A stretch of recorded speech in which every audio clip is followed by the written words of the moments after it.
Basketball for the Indiana Hoosiers, and they are here and ready to go, and we are ready to bring it to you to start your Saturday of college hoops here on Fox. Betts with a height advantage at 6'7", and UCLA wins the tip. First meeting is Big Ten opponents in this new structured Big Ten this year with 18 teams. Right inside, two Betts, and right into the basket. And that's what we talked about coming in on the air. Lauren Betts gets her post position. They opt for a little bit of a one-on-one matchup, and she just has her way inside. And there is Garzone. That's the player you mentioned, Kim. Had an injury scare in the win against Wisconsin, but looked pretty healthy right there. Yeah, she is such a talent. Now emerging as more of a leader on this team in her junior season at 6'3", can score from anywhere on the floor. But the big thing to watch is this matchup inside. Can Indiana handle the size of UCLA? Rice off the mark. And we see it right there. The glass, the rebounding is going to be a big thing to watch. Yeah, we talked to Terry Morin before the game. She said UCLA gets about 50% of their own misses. She wants to bring that number down to about 25% today, but a quick second chance, and Gabriela Jaquez with the two. Basketball fans know that last name at UCLA. Her older brother Jaime was a top 10 scorer at UCLA, now playing in the NBA. So for UCLA, it's a size advantage. For Terry Morin, as you were kind of talking about, they want to get the ball and go quickly. Yeah, that's what she's liked about this 6-game win streak for Garzone, but she really likes the pace they're getting out and playing with, and she knows that that starts with getting stops and rebounding, like we see here. Kiki Rice, a miss at the rim. Shea Chesky, the Penn State transfer. The foul before the shot. Even though Chesky's going to try to lobby, it will not count. That's too bad because Chesky is a foot smaller than Lauren Betts, so that was an impressive finish over the top, but they're going to get the bump on Jaquez, but we still have to show love to 5'7" finishing over the top of 6'7". Chesky was excellent in her 2 years at Penn State, and now a great addition to this Indiana program. Garzone trying to bully her way inside, fading and connecting. Yarden Garzone, I'm telling you, she has the full package, the skill set at 6'3". We saw her attempt a three. Now we've seen her just take it into the post, driving on that one-on-one matchup. Gardner, great three-point shooter, but off the mark there. Indiana, again, they love to get it and go. Indiana really has been filling it up. 83 points in a blowout win here last time out against Wisconsin. This is Chloe Moore-McNeil, one of the veterans, gives it up. Meister, not necessarily known for that range, and she's off the mark. Gardner will pull again. UCLA a little out of sorts, and you and I were talking before we went on air. Look, for UCLA, first time in the Big Ten making this trek. It's 9 a.m. according to their body clocks out west. Yeah, it's going to be interesting to see how they react today for warm-up. Is their first time stepping foot in this building, shooting on these rims. They actually took the floor much later than we're used to seeing. We're hearing maybe there were some bust issues. We didn't see a player take the floor for warm-ups until 53 minutes on the warm-up clock. So we'll see how that impacts their start. Bus driver made a wrong turn on the way to the arena as they get used to the Midwest terrain here. There's the block by Betts with that long arm at 6'7".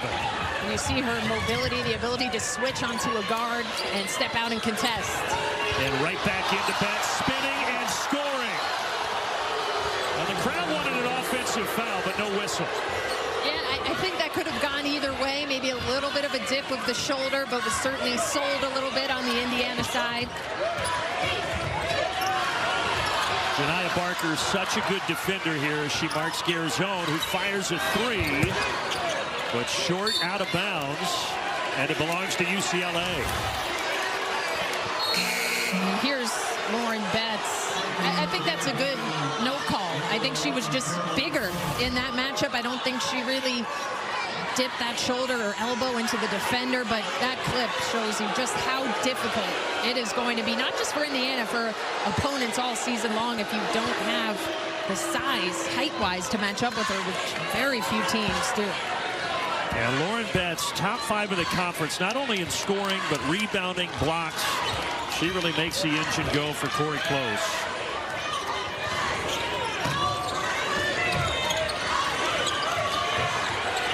They go into her again, and she is just too much to handle inside. And I think that's the biggest difference between Lauren Betts, the sophomore last year, and this edition of Lauren Betts. She is calling for the ball. She is aggressive. She's demanding her teammates throw it into her. And an offensive foul, and they're going to get that on Shea Chesky. Terry Morin on the sideline, not too happy about this. Ooh, I don't know about that. I thought Chesky was pretty well set there. Barker just trying to barrel through the screen. I'm not sure they got that one right. A tough one for Shea Chesky. And now UCLA. I mean, you would have to think they're going to just keep going into Betts until Indiana can stop it, right? Yeah, why not? Make them adjust, make them double team, then you start kicking out. You see that position again. Taken away. Sydney Parrish got her hand on it. One of the senior leaders almost to travel there. Garzone, though, did not leave her feet. Parrish from 3. Neither team been able to connect from long range. Barker, crowd wanted to walk. And then Betts almost went over the back. And it is a little helter-skelter right now at Assembly Hall. Ultimately a foul on Janiyah Barker. Physical here in the opening minutes, not just inside, but on the perimeter. Both of these teams with good length on the perimeter, trying to get out in passing lanes. So where can Indiana neutralize? You know that UCLA has the size advantage. We talked about Indiana running. Is that the key for them? I think that's a big part of it, is rebounding and getting out and not allowing UCLA's defense to set up. But if they do have to go against the half court, you want to get that ball moving, force them to shift, to try to create some openings on drives or playing inside and out to get some more open looks from 3 against the length of UCLA. Well, right now it is Betts going to the bench, so Indiana will at least get a reprieve in that sense. A whistle and another offensive foul. This is going against Strickland, who just came into the game a couple of moments ago. So that's now 2 calls on moving screens within the last minute or so against Indiana. The tight whistle off of the ball. Veteran officiating crew, as you would expect for a game like this. Michael McConnell, Brian Hall, Brendan Pantoja. And there is Janiyah Barker, 2 years at Texas A&M, and what a get she was in the portal. Yeah, and that's a good sign for her. She made a solid amount of threes at A&M, has only shot 4 of 24 from deep coming into this one, so that had to feel good for her. Active hands, Dugalich takes it away. And there's more length for Angela Dugalich. She's 6'4". She can defend on the perimeter. So much length for UCLA defensively. And the Bruins trying to add to what is a 7-0 run right now. Make it a 9-0 run. London Jones from just inside the arc. And Terry Morin takes a timeout. Betts gets an extended break. Yeah, she went to the bench. They added a couple more buckets. See if Indiana can stop the bleeding here after Terry Morin was forced to take that timeout. But this is a UCLA team that's not only 14-0, they have beat their opponents by an average margin of victory of 31 points. Yeah, they have just been decimated teams. That will help Indiana. There is the veteran, Chloe Moore-McNeil. Moore-McNeil going to be a big factor in this game. She's been around this program for 5 years. She's the type of player you need to help settle the team down in a moment like this. A fifth-year senior her entire career here at Indiana. That's a rarity this day and age. And she almost got a steal there against Arnesalo. Arnesalo, though, gets to the rim and puts it up and in. Arnesalo, a really tough freshman. Not sure if she's widely known yet on the national scale. She should be. And Terry Moore. 30 on the floor right now is their best shooter on the floor, but what that does is completely open things up for Lauren Betts on the inside, and even just the drivers like Kiki Rice, who's one of the best in the country at getting downhill. Very tough to identify a weakness with this Bruins team. Yeah, there really aren't any. And Betts, speaking of her, she is back out there for Corey Close and the Bruins. It gives Strickland the space to shoot it. That's not her game. And it's off the back of the iron.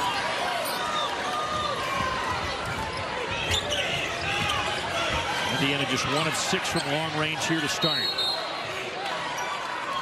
A foul inside, and that is going to go against Strickland. So now she's already picked up 2, and that's one of the players they're relying on to defend Lauren Betts. Lily Meister going to come back in, the starter. But again, Lauren Betts is just doing a really nice job of getting to the block, pinning and sealing her defender. That's what forced the foul call on that one. Arnesano back down inside. There comes a triple team, and it leaves Gardner open, and now she's going to have 3 free throws. That sequence right there is the exact change I just described in talking about UCLA, because Indiana decides we're going to throw 4 bodies at her. They completely leave the best three-point shooter on the team, Tamia Gardner, shooting 42% from 3. And they send her to the free throw line. And that's the thing, Kim. You said it. They have more shooters this year. That's the difference from last year. You also have Betts, who is a good passer from the interior. Yeah, and let's not forget, this is only Betts' second year with UCLA. She played her freshman year at Stanford. So now you have a full year under the belt of this core group that's returning, playing together. Kiki Rice, Lauren Betts, Jaquez. So that's gotten better as well, in addition to the new pieces that have been brought in. Gardner able to take advantage at the line, and now it's 18-7 here, 7 minutes into the game.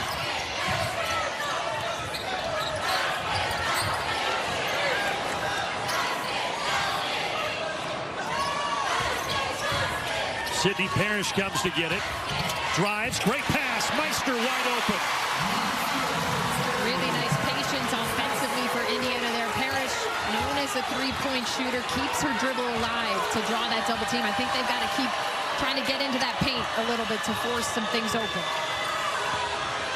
Meister, such a big role this year after the departure of Mackenzie Holmes, the All-American. Arnesalo, long range, no good. And a rebound comes down to Bargesser. Lexus Bargesser pushes. There's Garzone. She will take it, and she knocks it down.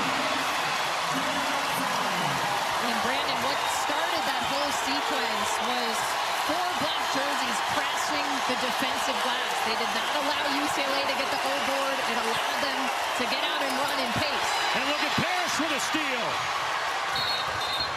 And as she was passing it, she was being held.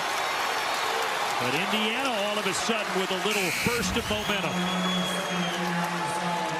And they committed to the defensive rebound. Bargesser getting the ball to the middle of the floor, changing sides.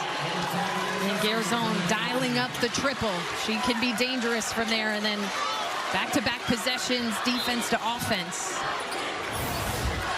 Little life for the Hoosiers. Here is Lexus Bargesser. A lot of speed for the junior out of Michigan.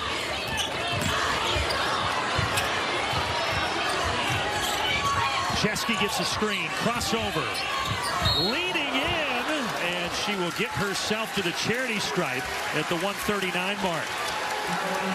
Shea Chesky, just a tough guard. And her first season in Bloomington, as you mentioned, coming over from Penn State, she seems to just fit in so perfectly. Reminds me of Grace Berger, one of their great guards from just a couple years back, at just 5'7". She's competitive. She welcomes the physicality.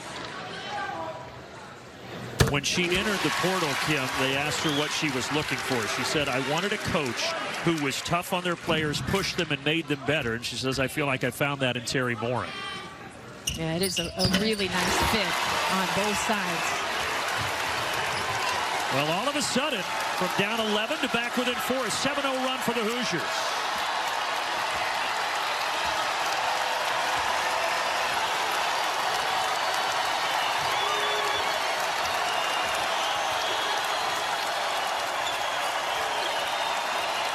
Rice, they're trying to get it into Betts. And they do. Back out. Hawkins lines it up. Long rebound to Chesky. Chesky pushes. Parrish from 18. Yes!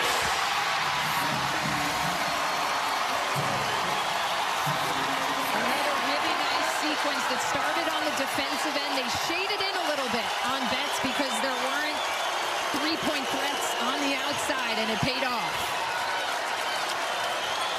Inside of a minute in the first quarter, Rice had it knocked loose. And an offensive foul on Kiki Rice.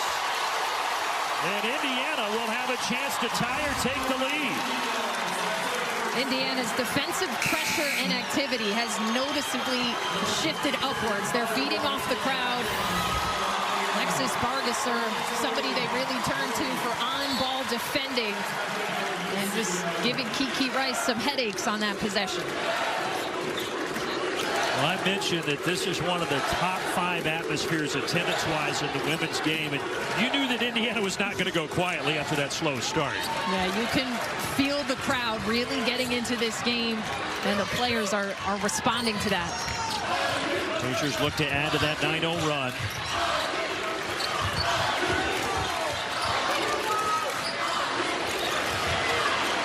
Meister, backdoor pass, Betts takes it away. I was just going to say I would consider some back doors because UCLA really overplaying on the perimeter, but nice recovery from Betts. Just about a second difference here, shot and game clock, so Kiki Rice will take some air out of the basketball. The junior from DC gets a screen, step back 3. Rebound Indiana, final seconds of the quarter. More McNeil from half court. But Indiana on a 9-0 run to get within 2 after the first 10 minutes. In the game, she's okay with really anybody taking a 3 if they're going inside out, if they're shifting the defense. But I think an important message from her to not get too stagnant as Indiana has come right back into this game. 9-0 run for the Hoosiers, and how about the rebounds being even right now? Yeah, that was Indiana's biggest concern in this game. UCLA, the best rebounding team in the country in terms of margin, almost a +20. So a really good awareness of defensive rebounding for Indiana in the first quarter. Getting toward the end of the shot clock, more McNeil off the back of the iron. Now, UCLA really established Betts early with those 6 points, but then Indiana turned the water off. See if they can get their center back and going here. Bad pass, Dugalich. And everybody's still going after it. UCLA able to keep the possession. But the shot clock did not reset. Dugalich from deep. And there's Betts on the offensive glass. And it's going to be a tie-up. Henna Sandvik, the junior from Finland, is able to get in there to secure it. And again, the defensive pressure on the perimeter is noticeably different for Indiana than in the opening minutes of the game. And that's important, too, because you want to make the passes inside to Betts harder. You want to take away the vision. They're getting up into the bodies of the guards, and that's why they're having a hard time finding their 6'7" center. Dugalich tries to drive on more McNeil. Tough attempt at the finish. Been such a physical game so far, and we've got another tie-up, so this time it belongs to Indiana. But it's kind of the DNA of both of these coaches. They are hard-nosed coaches, and they have hard-nosed players. Yeah, without a doubt, there's certainly similarities to these two teams in terms of how hard they play, the personnel they have. Two coaches who have done a really nice job at their schools for some time now. Yeah, both programs really have elevated themselves over the last decade. They've been a regular in the Sweet 16, but neither's been able to break through to the Final Four. Certainly UCLA has that capability this year. And there's a foul with 5 on the shot clock going against Hawkins.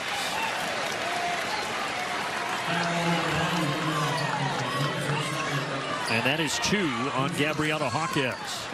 There certainly has to be a little bit of an adjustment for the players because there have been quite a number of fouls called off the ball Not too much contact, so players have to keep their hands to themselves.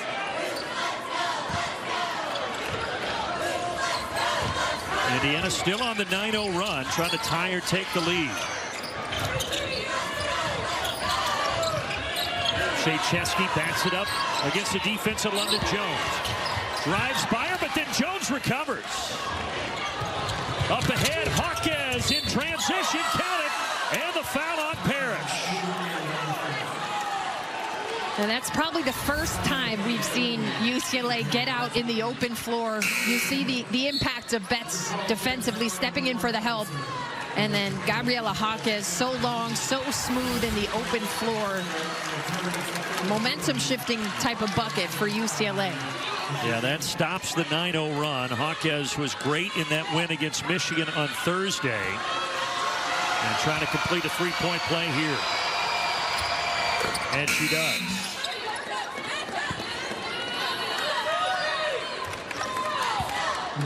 Alina Arnesalo returns. One of the best dishers as far as passing is concerned in the conference. Top 5 in that category. And just great depth for Corey Close, getting Hawkes out of the game with the 2 fouls. You don't really have a drop-off when you go to her bench this season.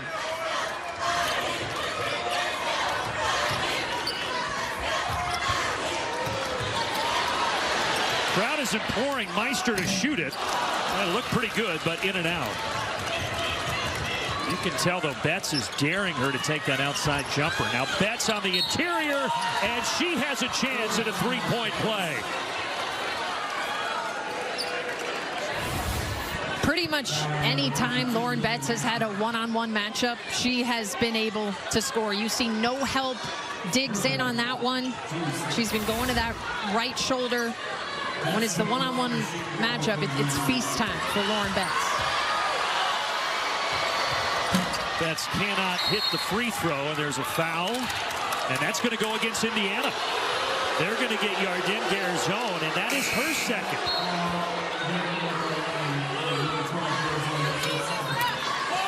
Now this is where Indiana really could use Mackenzie Holmes, their former All-American center. There she is. The problem is she ran out of eligibility, and she's a graduate manager now.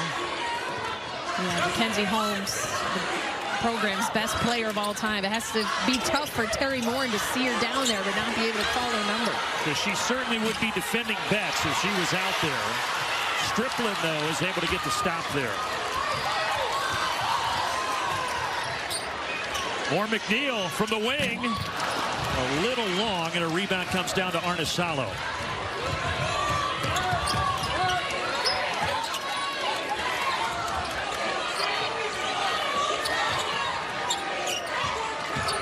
Kiki Rice, crossover, misses from 18 feet.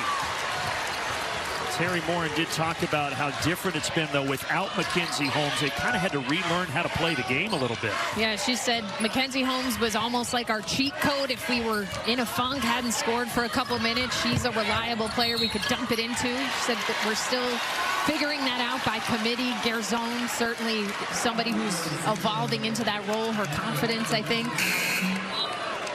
Well, with Holmes, yes, you lost the program's all-time leader in scoring.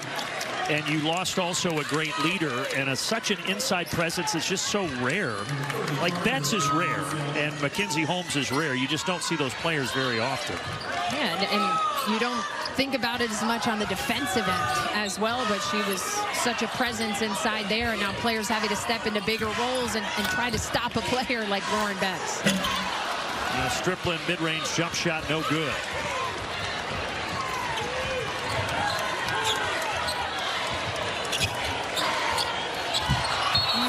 Strickland, and they will get the offensive foul on Lauren Betts.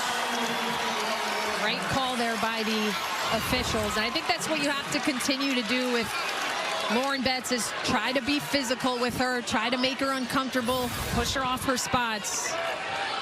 Nice physicality and battle inside there from Strickland.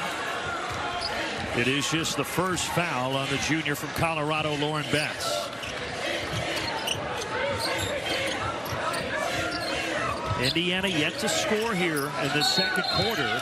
And they're not going to score on this possession. That is another offensive foul.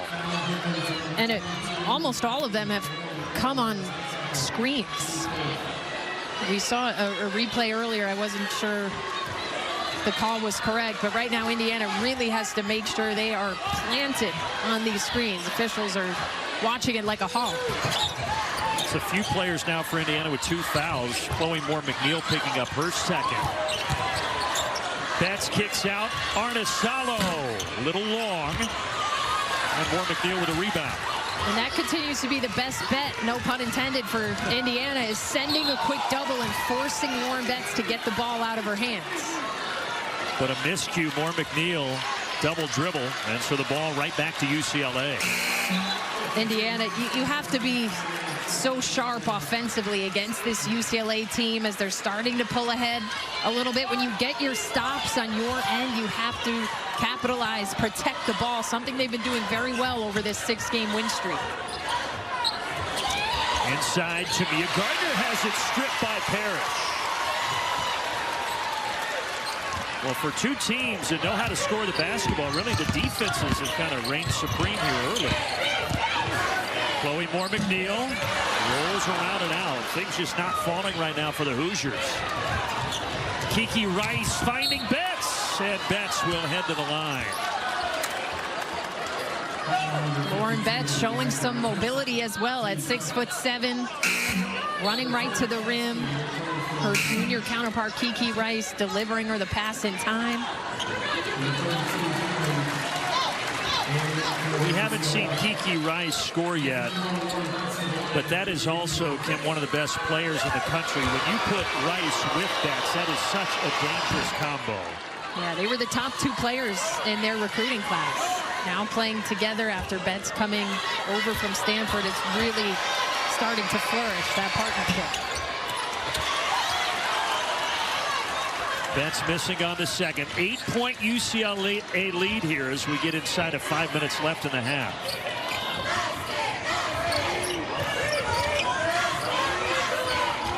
Indiana has to keep moving, not just one player with the ball and everybody watches. They've been their best when there's off-ball movement. There is Kiki Rice. Driving inside, blocked from behind by Chesky. UCLA keeps it. London Jones. Tapped out. Rice step through, and she's fouled. And that's the type of possession that shows you how UCLA can just continue to come at you in waves. We're going to step aside. UCLA up 8. The difference is Indiana's not scoring the way they have been, as we talked about coming on the air. What stands out to me, Brandon, they have just 3 assists in this game. They have had averaging 23 assists per game over their last 6 wins. So you got to keep that ball moving and sharing. I'd still like to see them exploit some backdoor cuts a little bit. They're being heavily overplayed. I'm sure Terry Moore, that had to be a point of emphasis during that timeout. Battle for the rebound again. Seems like every rebound is a battle. UCLA will keep it. Indiana has never beaten a #1 team. 0-5 all time. I mentioned they haven't hosted a #1 team here in 30 years. This is certainly a big day for the program, but right now they've got to get their offense on track.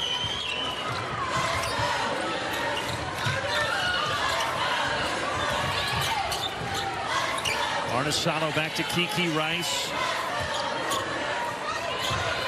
10 to shoot. Gets a screen from Dugalich. Goes to work. Hangs and scores.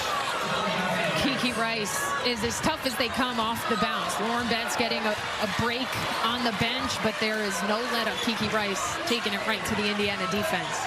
You mentioned all the talk about Betts, but Rice was the #2 recruit in that 22 class. And now they're going to get the ball back here. We have seen just a bevy of offensive fouls against Indiana. That is 4 in the first half. I can't believe they just called that on Indiana. I thought they were calling that on Rice, kind of holding the cutter. I don't know if I've ever seen this many offensive foul calls on screens, or it's been interesting to see. And Indiana has 5 players with 2 fouls, and now Parrish has 3. Dugalich, yes. Angela Dugalich, third year at UCLA after freshman season at Oregon, and she gives them a 13-point lead. The depth is just so impressive. How many offensive threats? You have to guard everybody on the floor for UCLA. Everyone is a scoring threat. Largest lead of the game for the Bruins. And folks, Indiana still has not scored here in this second quarter. Chesky has it taken away. Kiki Rice, one of the quickest guards in the country, lays it up and in. We've talked about how good the UCLA offense is. A collision right in front of us. Gardner colliding with Garzone. And Tamia Gardner a little slow to get up. The foul on Gardner, that's a tough one to pick up right here. Yeah, this is a physical play. We got to get those fans some pads. They took that like a champ. I was ready to duck under the table, to be honest. They took it. They drew the charge. But just to go back to my point, we've talked about UCLA's offense, but this is one of the premier defensive teams in the country as well, and we're seeing it here, especially in the second quarter. They're second in the country, holding teams to just about 32% field goal. They've been aggressive. They're long. And again, it's an Indiana team that just put up 83 points and a 31-point win against Wisconsin in this building. But this is a little bit of a different animal they're facing right now in UCLA. They will get to the line here to try to get their first points of the second quarter.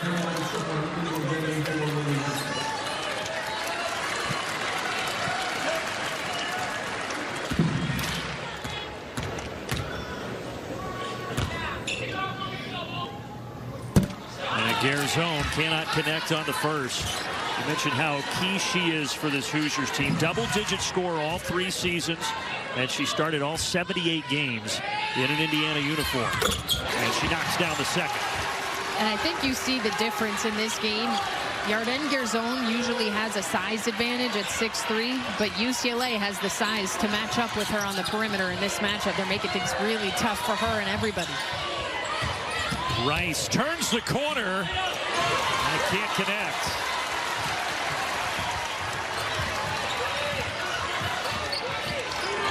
Garzone over that stretched out arm of Betts, but she cannot get it to drop.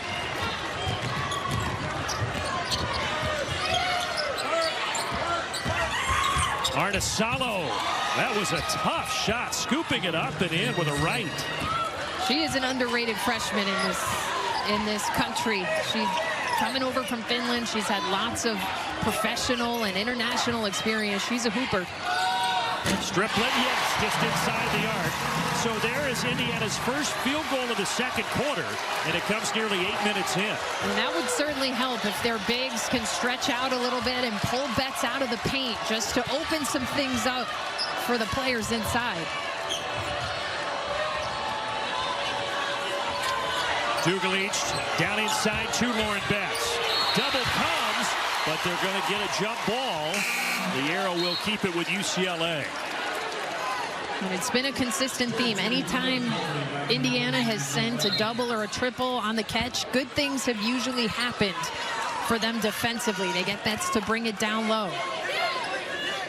UCLA, by the way, they did send Tamia Gardner into the locker room after that collision, so maybe checking her out for an injury. Shot clock at 5. Rice goes to work. Spinning. Oh, that was pretty. Could not connect. Excellent play, though, by Rice, but the ball belongs to Indiana. Yeah, she's frustrated. That was a gorgeous move, but unfortunately, she's not going to get the highlight. Just rolled out, around and out. I feel like just for the confidence of the Hoosiers, this is a big 90 seconds. Yeah, they got to get a couple possessions flowing, a couple shots made. Striplin will try it. Way off the mark. Offensive rebound, though. And LaMendola knocked to the ground. Able to save it to Moore McNeil. Step back 3, no good for Chesky. And everything was just crowded there. I thought they had the opportunity on the second chances to spread things out a little bit, but they stayed tight. Betts has it blocked by Striplin. Inside of a minute here in the first half. In front of over 10,000 at Assembly Hall in Bloomington. Moore McNeil needs a friend. She gets it out to Chesky. Bad pass. Turnovers, a little bit of a bugaboo for Terry Morin's team here in the first half. The UCLA guards are really impressive to watch defensively. They're staying in front of ball handlers. They are chasing over the top of screens. It's a big part of why Indiana just cannot get much going here offensively in the second quarter. This might be about as well as UCLA has defended so far this season. That was a point of emphasis after the win against Michigan for Corey Close. Her team has responded today. Dugalich, they say that it is an offensive foul. Juliana Lamandola taking the contact for Indiana. I was told today at shoot-around by Indiana SID Megan that Lamandola loves to take a charge. So the scouting report is correct on her, giving up some inches in that matchup, keeping her body on the line. She's the only player younger than a junior in this Indiana rotation. They're such an experienced group. And the shot clock is turned off here for the Hoosiers. Chloe Moore McNeil, the fifth-year senior. She's going to initiate. Over to Garzone. No. Indiana tracks it down to the corner. One last shot. Yes! Strickland at the buzzer to at least get it down to a dozen. That feels big for them. As slow offensively as they were in that second quarter in the half court, that's going to free some things up on the perimeter. And we should also mention, I thought the foul trouble kind of took away from their rhythm a little bit. They had 5 players in that first half that had at least 2 fouls. Players were coming in and out. Indiana does start the second half with the ball. Here's Garzone attacking Dugalich. Great defense. Well, maybe not. They do get a foul against Dugalich and 2 free throws coming. And the size of UCLA just never runs out. We talked about in the first half, Garzone at 6'3" typically has some mismatches in her favor, but she's met with equal size in this matchup. And here is Garzone, one of the leaders, a junior from Israel. She's got a twin sister actually serving in the Israeli military right now. Of course, the ongoing war in Gaza says it's been very difficult, but the team and coaches have really rallied around her during this tough time, and she's able to get both free throws.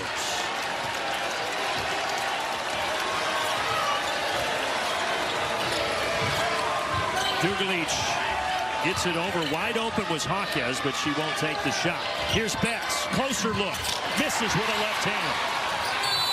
And a tie-up. Dugalich was able to get in there, and that is going to keep the possession with the Bruins.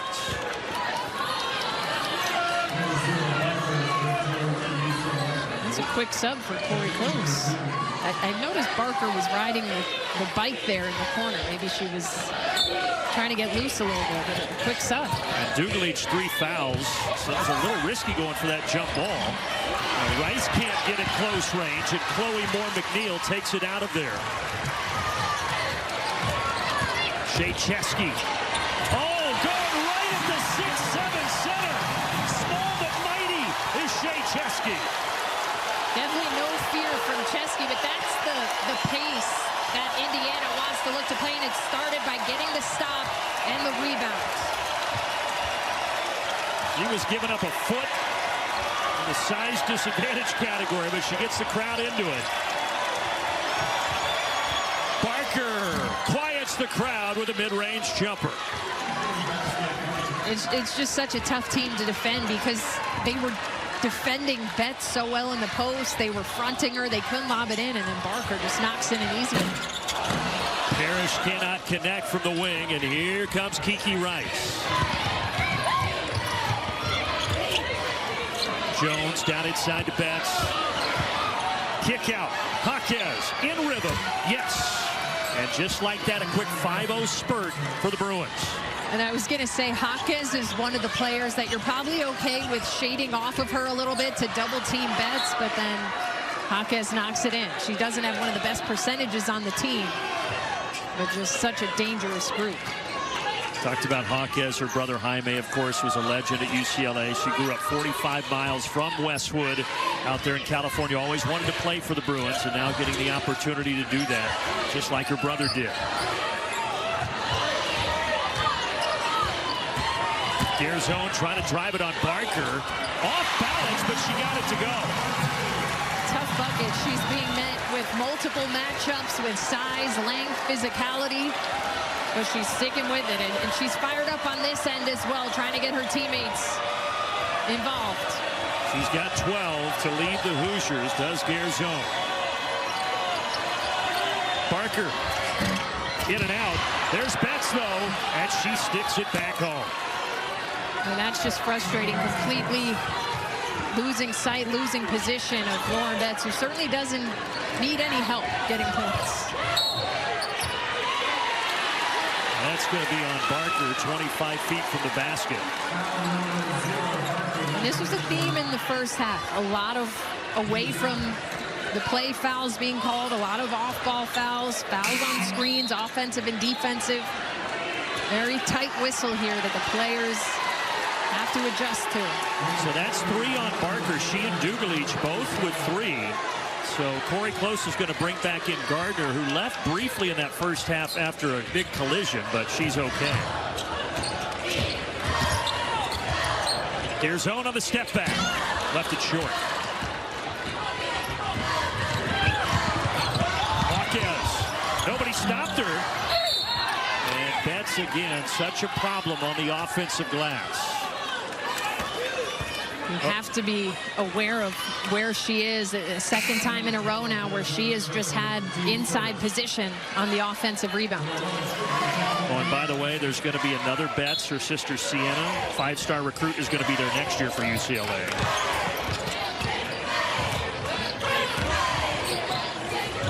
Almost taken away by Parrish. Betts fading and hitting from 10 feet. You simply can't defend that if you don't have the size to match up with her. She gets a little separation and just a smooth finish over the top of 2 defenders. She's got 13 now to go along with 8 rebounds.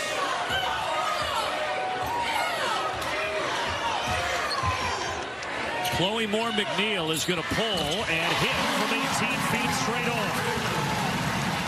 Impressive. Moore McNeil keeping the dribble alive. Again, it seems like we say this on every shot, but shooting over the length of UCLA. Gardner at 6'3", but a nice little teardrop.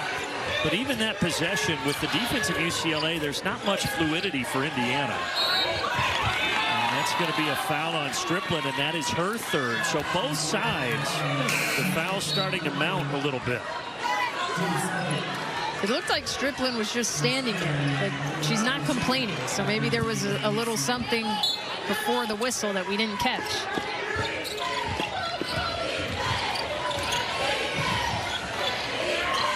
Well, you know where they're trying to go, back into Betts, but Parrish with a soccer impersonation, kicking it to stop the clock.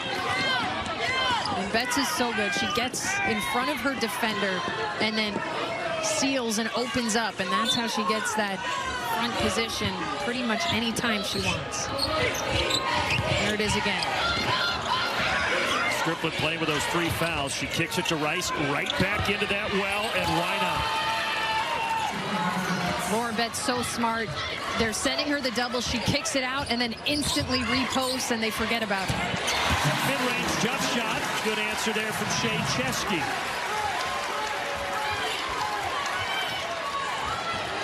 UCLA, #1 ranked team in the land, trying to get to 15-0. Coming off a win against top 25 Michigan program.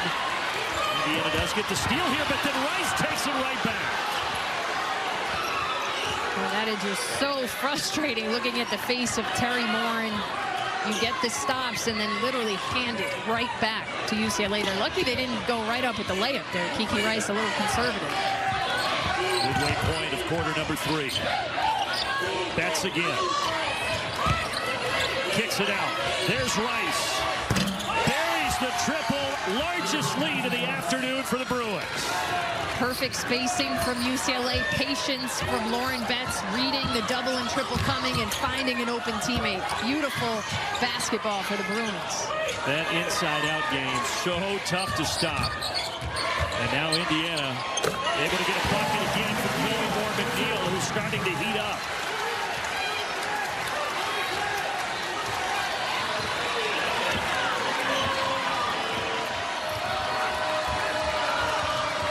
This new look Big Ten is so deep, so dangerous. 7 of the 18 in the top 25 of the most recent poll, headlined by these Bruins.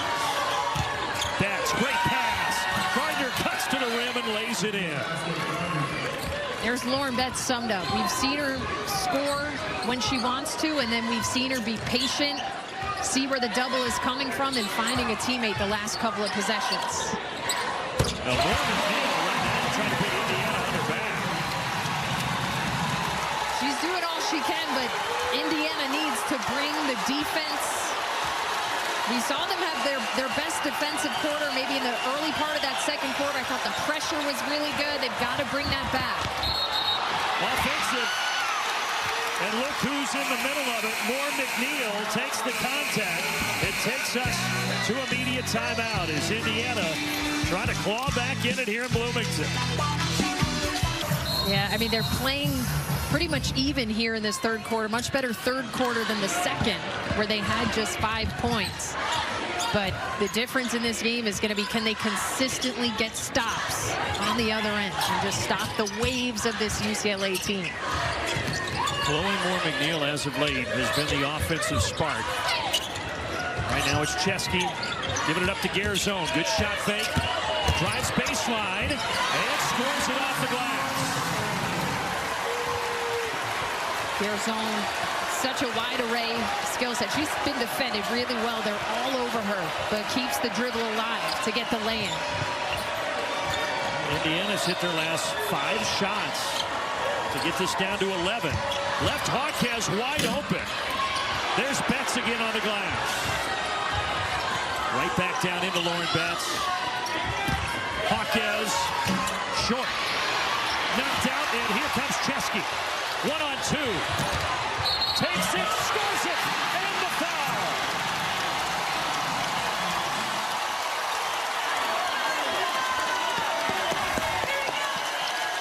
Shea Chesky, when I was watching film to prepare for this game, I felt like I was watching her in fast forward on double time. She is so quick with the ball. First year here in Bloomington, transferring in from Penn State. From Buffalo, New York, bringing that northeast edge, I have to say, as a New Yorker myself. Well, Terry Moore loves the toughness of Chesky, and you can see, yes, she's undersized at 5'7", but she can play on both ends, and she's got this down to an 8-point deficit. It has been impressive to see how determined she is at getting to the rack when she wants to.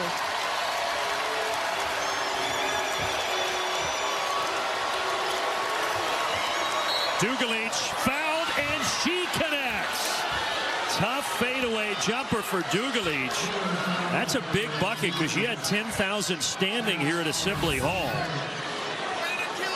It just, when it rains, it pours against this UCLA team. I was watching the other side of the floor where everybody is focused on Lauren Betts. There were about 3 players surrounding her. Corey Close clears out that side for Dugalich. And at 6'4", just has the length and the touch to finish that shot over the top and get to the free throw line. Been a frustrating afternoon for the 5th-year senior Sydney Parrish, who just picked up her 4th foul. So she goes to the bench, and now UCLA back up 11. And this is how it's gone. It seems like every time Indiana makes a little bit of a run, cuts it to single digits, they can't get the back-to-back stops or the 3 stops in a row. Garzone from the corner. Missed everything. And Kiki Rice will bring it the other direction.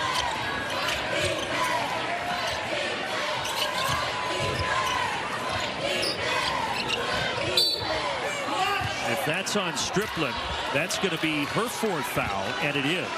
So now you've got Parrish and Strickland with 4. And Strickland saying, making the motion that going to speak to the official too. She says Betts is hooking me with her elbow. I mean, it's just such a battle inside because Betts worked so hard to get her position. It certainly just have to throw your hands up sometime as a defender if you're not going to get the call. So the Tennessee transfer Strickland to the bench. Meister returns for Indiana. Dugalich pull up. And a rebound to Meister. This Hoosiers team 6-game win streak. Trying to hang with UCLA, but Betts and UCLA right now too much. Rice slips it into Hawkins.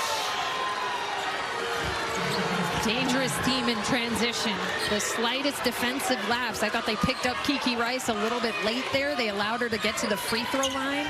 And then nobody finds Hawkins. Those two are as good as it gets in transition. You have to mark them at all times. Kiki Rice, one of the best guards in the country. Just a tremendous pass. Meister follows that miss up for 2.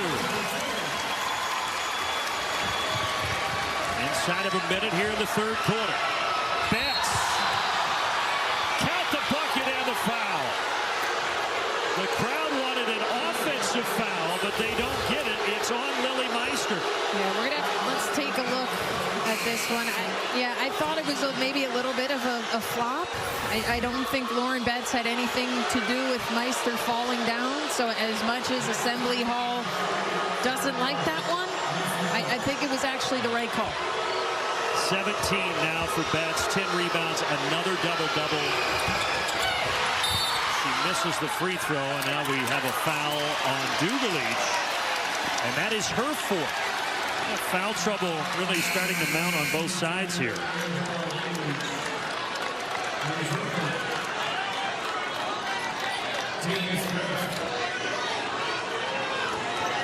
I mean, like every aspect of this game has been physical. The battles in the post, position with Betts, they've been going at it. And then a lot of perimeter defending. A lot of stoppages and foul calls in this one.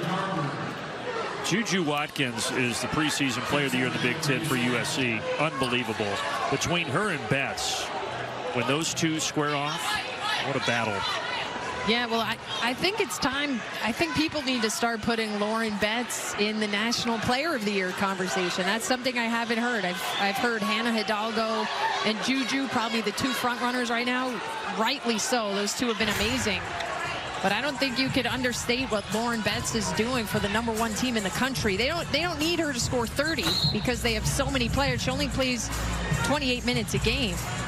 But she's certainly playing like a first-team All-American at a minimum. Well, and you said it, even when she's not touching the ball, her presence, she demands so many bodies inside, it opens up everything for her teammates. She's getting a rare breather right now as Garzone misses the first of 2. Corey Close has done a really nice job of assembling the right pieces around her this season. 1 of 2 for Garzone.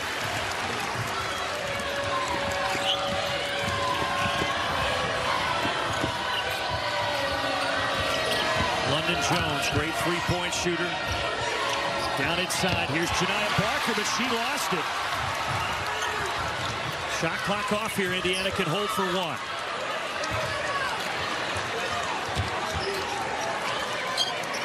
McNeil has certainly been their hot hand. Let's see if they just keep it in her hands and let her operate. Inside of 10 seconds, now she goes to work. Guarded by Dudley. Gives it up. Garzone. Long rebound to Dudley. And that is how quarter 3 number ends. Quarter number 3 ending with UCLA. Her points on the run, on the dribble, getting to the rack. They're going to need her and some of her teammates to step up here to overcome 12-point deficit heading into the 4th. Indiana still has not been able to connect from deep. Just 3 of 15 from long range today. For UCLA after this, so go up to West Lafayette to take on Purdue. That's part of the new scheduling format in the Big Ten. More McNeil missing from deep. And I think that new format makes a lot of sense. You kind of do these tandem road trips to make it easier with the cross-country travel. Yeah, I think so, especially when, you know, you think you're coming to the Midwest, but you're really on East Coast time. 3 hours here in Bloomington. As we mentioned, it was really a 9 a.m. tip for the Bruins this morning, but they don't seem bothered by it. No, they jumped out to a 13-4 lead. They've led ever since. They will get tomorrow and Monday off. They'll play Tuesday at Purdue before heading back out to California.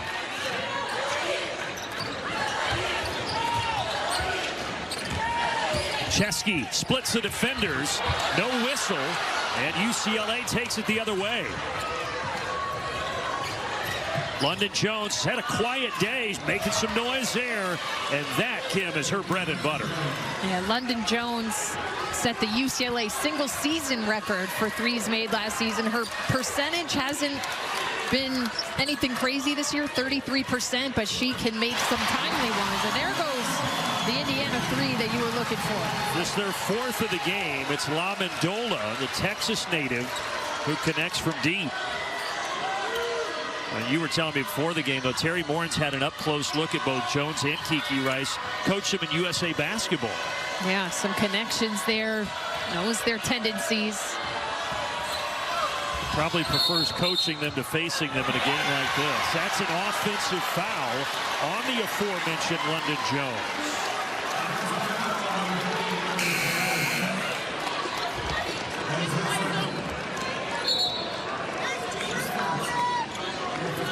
So Betts back in. She was trying to get an extended rest over there, but Corey Close is going to return her with a 12-point game.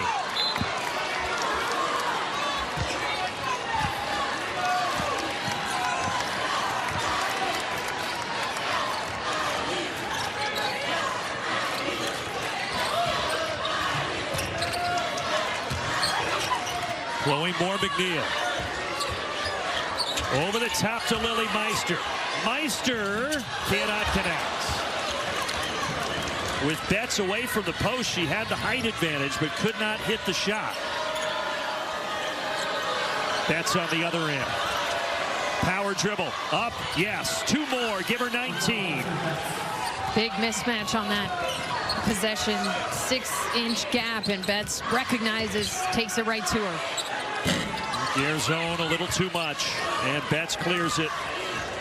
Already has her 9th double-double of the season here today.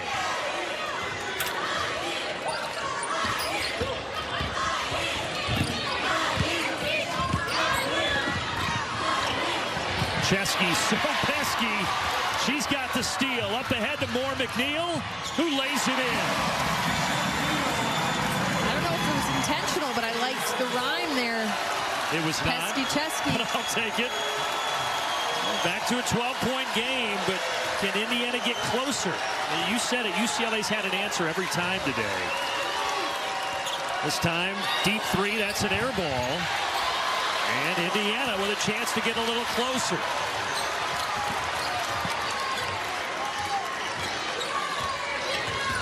Moore McNeil's had a big second half. She wants to go one-on-one with Gardner. In the corner, Garzone, and off the mark. Crowd was ready to explode, but not to be. And she's been really good from three all season. She makes about 3 per game. We mentioned at 40%, but the length that she's been met with on the perimeter is tough to get them up and in this matchup. Just the 4th all-time meeting between these two teams, and right now UCLA with a 14-point advantage behind Lauren Betts, having 21 here today. Timeout on the court with 6:11 remaining.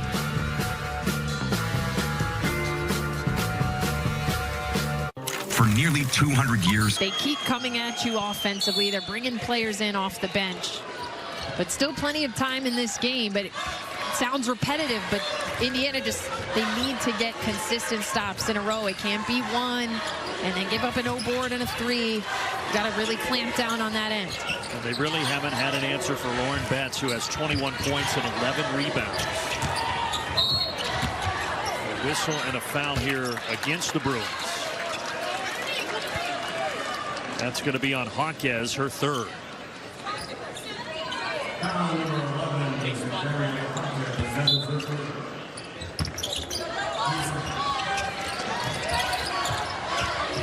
Indiana riding that 6-game win streak. Parrish playing with 4 fouls, missing the 3. But if the Hoosiers want to extend that win streak, they've got some work to do here over the final 5.5.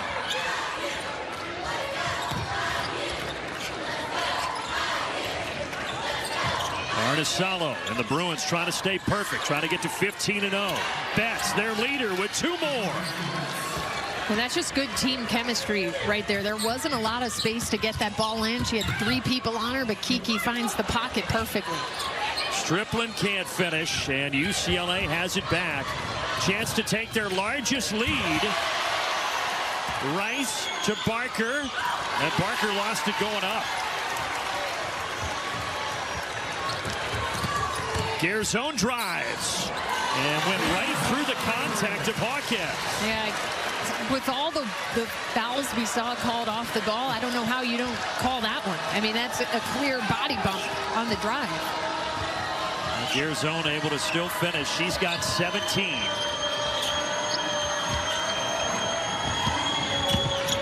Arnisalo fading in and out. Maybe a little window of opportunity for the Hoosiers. Chesky driving, fouled. Betts got the block, but it was Arnisalo picking up her 3rd foul. Lauren Betts, one of the premier players in the country. She is showing why in this game. 23 and 11 for miss of the season. 23 points, 11 rebounds. She's been impressive passing out of the post, out of those double teams as well. And she has 2 blocks for good measure. She does it all. And her dad, Andy, was a center at Long Beach State, was a 2nd-round pick by the Hornets back in '98. He was 7 feet tall. But Lauren's mom, Michelle, was a volleyball player at Long Beach State. She's tall and athletic, so good genes and an incredible player in their daughter, Lauren Betts. Yeah, it's not just her size, though. She is so skilled. Her footwork, her patience, her ability to pass out. So she's coupled her great genetics with hard work and skill development as well. Quite a combination for the junior. That's the scary thing for college basketball. She still has more eligibility. With a left hand this time, though, off the mark. Less than 4 minutes to play. Does Indiana have a last gasp effort? Norm McNeil's had a big 2nd half for the Hoosiers.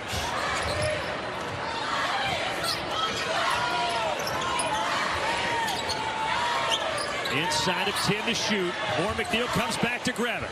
15-footer, too much. Strickland puts it back. Indiana gets it down to 10.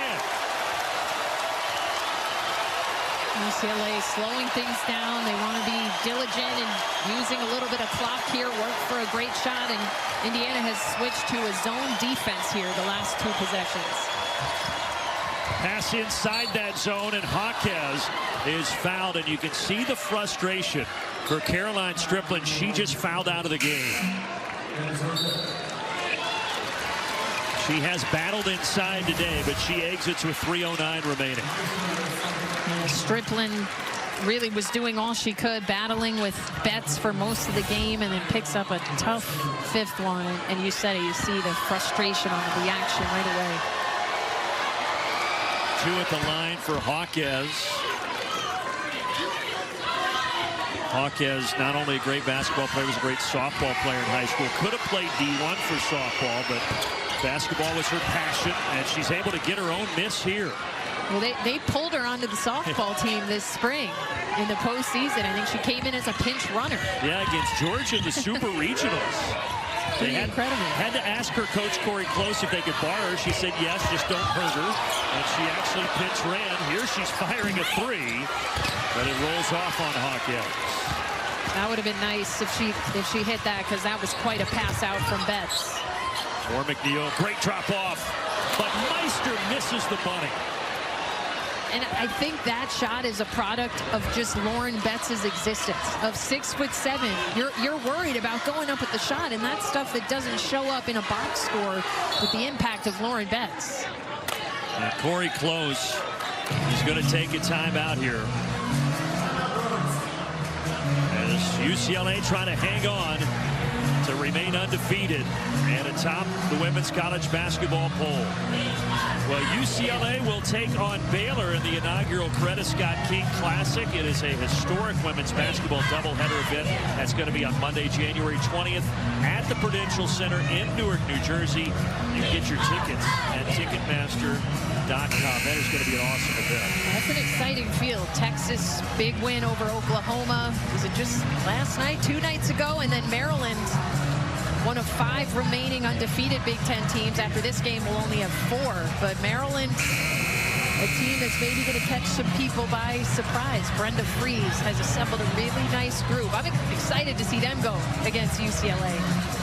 But UCLA, they're not catching anybody by surprise anymore. I mentioned 6 of the last 8 years they've been in the Sweet 16, but I think that win earlier this year against South Carolina really said, hey, we've arrived. Oh, yeah, that sounded the alarm. But what's impressive is they didn't just win that game and then have an off game or 2. They have kept the foot on the gas and just dismantled teams.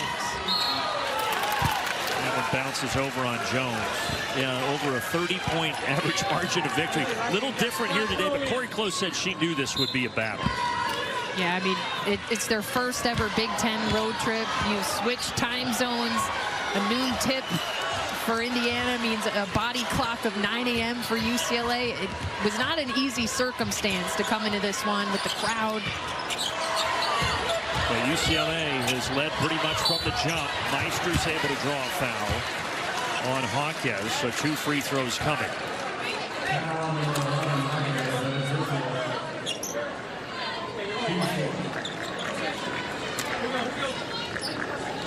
Now they'll have to make 2 more trips back east, will UCLA, with kind of pairing those road trips. They'll have to go at the end of this month to Rutgers and then Maryland. They'll go to Iowa and Wisconsin in February, but certainly travel is different in the 18-team Big Ten. And I got to catch up with Coach Close a couple weeks ago. She actually joined us in the FS1 studio, and she said as a result, she kind of scheduled her non-conference more on the West Coast, playing more local schools to minimize the travel, knowing what was going to be ahead in conference play. And they'll also have, as we talked about on January 20th, that battle in Newark with Baylor, which should be spectacular.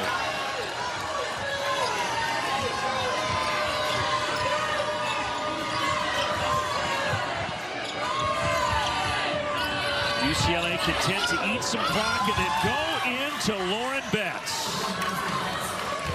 Betts just pouring it on. That gives her 25 for the game. Has had no let up in working for her post position. Well, she has been as advertised and then some as a junior from Centennial, Colorado, Lauren Betts. You talked about it. She went to Stanford, thought that's where she wanted to spend her college career, was there just 1 year, and then goes over, plays with Corey Close, for Corey Close, who she had a great relationship with because Corey Close recruited Lauren Betts hard out of high school, but went to Stanford for a season, transferred in, and the rest is history.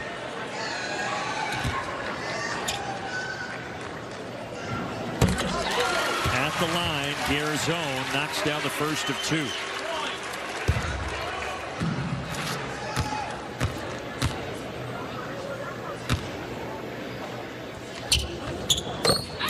That gets it down to 10 with 1:17 remaining. And Brandon, something else that's impressed me about Betts today is how in shape she is. She's played 33 minutes in this game, which is above her season average. She's been out there a lot. A bump here, Barker's fouled. But I'm with you, Kim. I don't see, look, we're only midway through the season, so there's a lot to still be determined, but you can't keep Lauren Betts out of the National Player of the Year conversation. I don't think you can. I mean, she's averaging about 20 and 10, a couple blocks per game. And like we said, she doesn't need, if she wanted to, she could probably get 30 and 15, but this team around her is so good. I think you have to respect that they're the #1 team in the country. Quite a remarkable year she's having as a junior. Her sophomore year was really good, but confidence-wise, aggressiveness is jumping off the page to me in this junior season. And those other pieces around her when Betts maybe has an off night. Corey Close has other options. Dangerous group. Such a complete team, a deep team. There's the other preseason All Big Ten player, Kiki Rice, who gets fouled with 1:07 remaining. The crowd has booed quite a bit here this afternoon. As Sydney Parrish fouls out. Tough afternoon for her, just 2 points. Yeah. Average is 10. And too bad, because she's getting back in the groove from an injury. She missed 5 games. She had 2 nice games, but today I felt like her foul trouble just never allowed her to really get into a flow. It was stop and go, in and out. Kiki Rice so good at handling the ball, just working some clock. Now she drives, has it blocked out of bounds with 3.6 to shoot.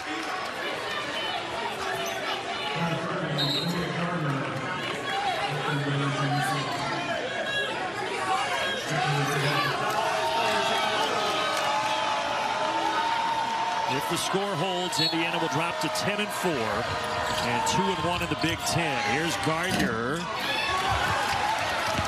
Indiana's got to get something up quickly. LaMendola drives. Blocked, but a foul on Gardner.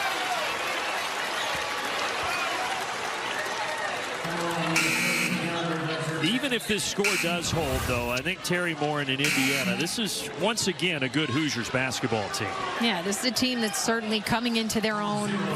Definitely have gotten better from the early weeks of the season when they were trying to figure out life after Mackenzie Holmes, the program's all-time leading scorer. Usually a team that's in the top 25, not right now. They'll have a couple of opportunities to knock off some teams as we look at that upcoming schedule. But Terry Morin is just so spectacular. She grew up in this state, 11th year now, led them to 4 straight NCAA tournaments. Something that had never been done before. And they are battling here to the very end. They've got this down to an 8-point deficit. Rice single-handedly beats the press. And there comes the foul with 38 remaining.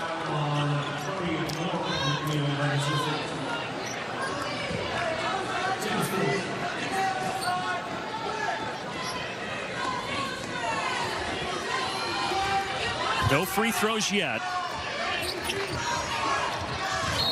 There is the 5th, so that will put Kiki Rice to the line.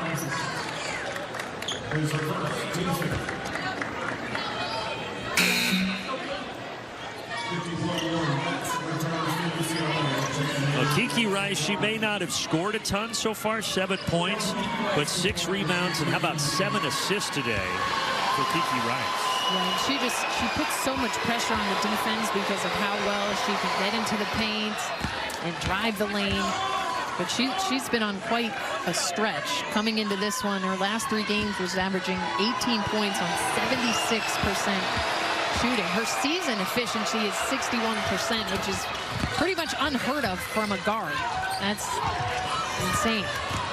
She's also a junior along with Betts in that same recruiting class. Garzone inside to Meister. That gets it back to 8, but Indiana's running out of time. And Rice will return to the foul line.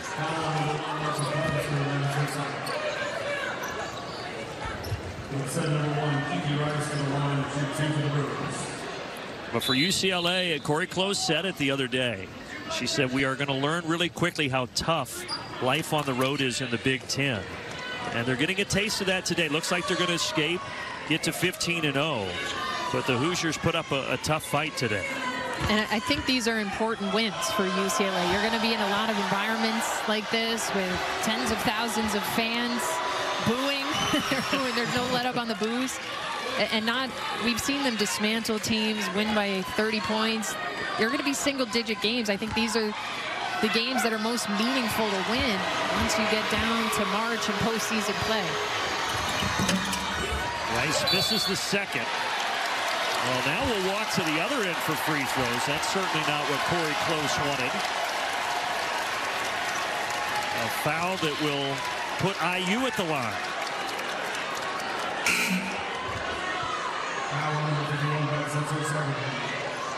Mentioned how great of a job Terry Morin has done. Corey Close, winningest coach in program history. There's 2 tremendous head coaches. Right now, Terry Morin, though, is a little upset. Yeah, there's a little confusion right now. Both coaches are trying. UCLA called a timeout. Coach Morin, I'm trying to figure out what she's upset about. Because they did rule the foul against UCLA. timeout with 26.8 remaining here. I think maybe she's saying that UCLA shouldn't have been able to call the timeout there. Trying to read her lips as she speaks to the official.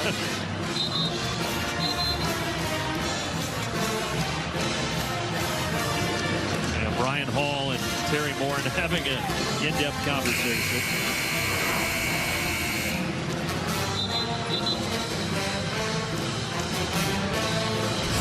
But to finish the point on Corey Close, she got her 300th win against Nebraska last Sunday. They showered her with confetti in the locker room. She didn't know why. She was so locked in, she had no idea that she had reached the 300 win mark. Now she's got a chance at win number 302 here today against Indiana. Garzone for deep. That goes whining, and that is into the hands of Hawkes, and it's going to be a tie-up. But the arrow will give it to UCLA. Neither team is waving the white flag right now. We're taking this down to the wire. Fouls, jump balls. Coach is still subbing in and out. Got another timeout so that UCLA will be able to advance it to their end. Yeah, it has been physical in both of these teams. And you look, Indiana, when it was 16 on several occasions, I'm not going to say that they could have folded. They would never do that. But I thought there was a chance UCLA might stretch it to 20-25. Indiana simply would not let that happen. Yeah, they have continued to battle, and unfortunately it goes back to that second quarter where they were outscored 15-5. Pretty much everything else has been dead even. They're outscoring UCLA 18-15 in this fourth quarter. But with a team as strong as UCLA, you can't have a 5-minute lull, a quarter-long lull, because they're going to make you pay.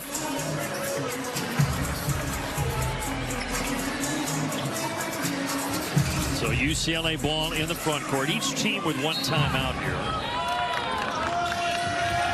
Rice comes to get it and quickly fouled.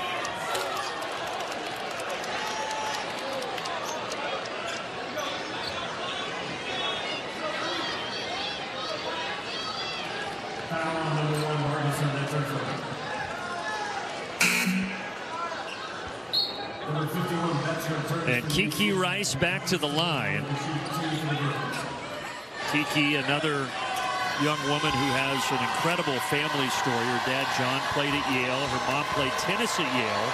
And her brother, Mateo, is a senior at Yale right now playing basketball. And if that's not enough, her Aunt Susan Rice was a high-ranking official in both the Obama and Biden administrations. Very pretty casual family, right? Very casual family gatherings.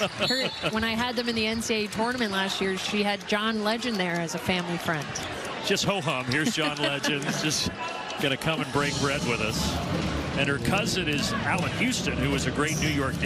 With this burgeoning Big Ten conference that is having attendance numbers, and it's going to be a really fun couple of months in this conference. Closing moments of this game. Moore McNeil inside, kicks it out. And that's a good block by London Jones. And they're not going to foul. And UCLA is going to escape and get to 15-0 with a 73-62 victory over Indiana.